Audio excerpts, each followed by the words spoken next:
These amazing trees are truly one of the best attractions of the forest.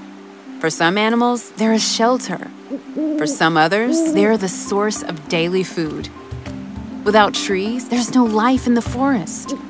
An owl has its nest on one such tree in the forest.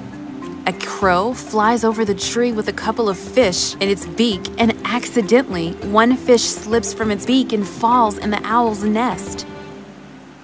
The owl eats up the fish and mocks the crow. Then, the crow flies away with anger.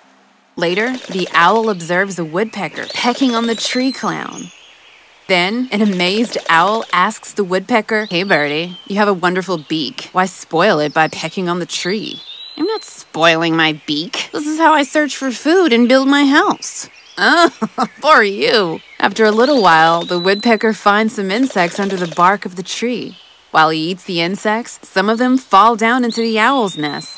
The owl eats up those insects too. This is not good, my dear friend. You should not be this lazy. You should get your food on your own. Well, why? I can simply sit here and have all that I want. That's how my life is blessed. Probably you birds and animals are cursed that you all have to work a lot. This is dangerous thinking. I hope you change for good. Then the disappointed woodpecker flies away. In the evening, a pigeon sits above the owl's nest on the tree and eats berries. A few berries slip from its paws and fall into the owl's nest. The owl eats them up. "You will one day pay for this." And the pigeon flies away sadly.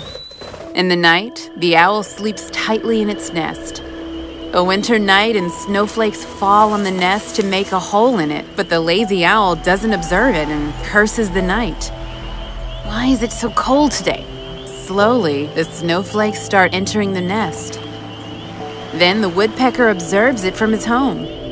Immediately, he flies to the owl's nest and covers the hole with a stone.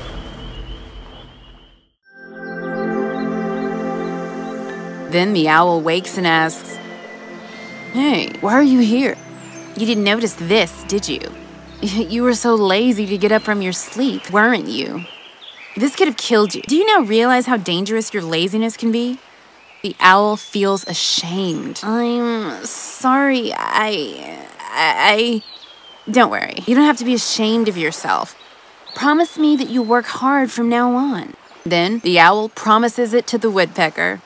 Since then, the owl gets its own food, catching fish from the lake and makes good friends with the woodpecker.